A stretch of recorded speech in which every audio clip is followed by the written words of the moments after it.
भारत सरकार ने प्राइसिंग की पूरी डिटेल, ऑफसेट पॉलिसी, नेगोशिएशंस की पूरी प्रक्रिया को माननीय सर्वोच्च न्यायालय के सम्मुख प्रस्तुत किया।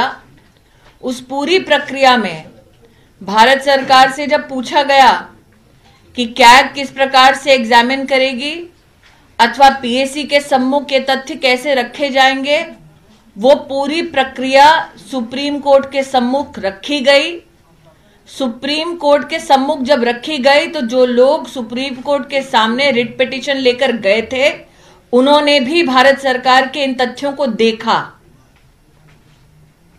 अगर कोई अनोमली होती तो वो तभी रेड फ्लैग कर देते।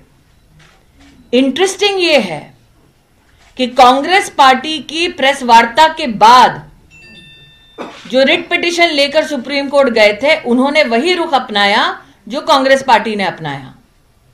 तो मैं बड़ी विनम्रता के साथ कहना चाहती हूं कि जब भारत सरकार की ओर से सुप्रीम कोर्ट में तथ्य प्रस्तुत किए जा रहे थे तब पिटिशनर वहां उपस्थित थे। अगर भारत सरकार ने कोई भी गलत तथ्य रखा होता तो पिटिशनर तुरंत सुप्रीम कोर्ट का ध्यान उसकी ओर आकर्षित करते।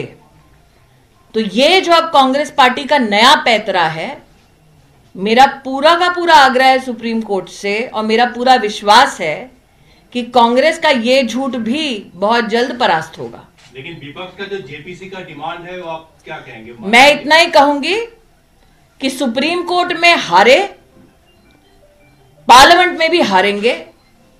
भारतीय जनता पार्टी अब हर दिन डिमांड कर रही है कि कांग्रेस पार्टी इस पर डिबेट करे, परिचर्चा करे। प्रश्न यह है कि कांग्रेस पार्टी डिबेट से क्यों भाग रही है? यह तथ्य रखने का एक प्रयास है, इसको आप झुठला तो नहीं सकते। तथ्य है, ये फैक्ट है, it's a statement of fact. Statement of fact है सर। अब आप कह रहे हैं प्राइम मिनिस्टर को स्टेटमेंट ऑफ फैक्ट नहीं प्रस्तुत करना चाहिए जनता के सामने।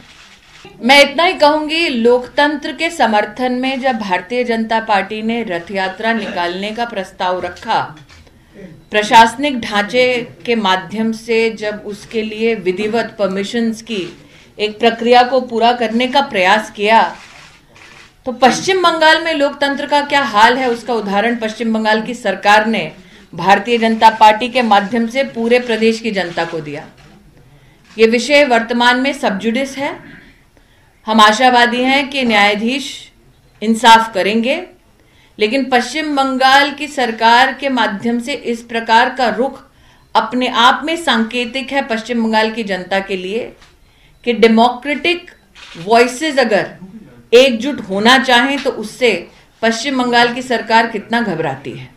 धन्यवाद।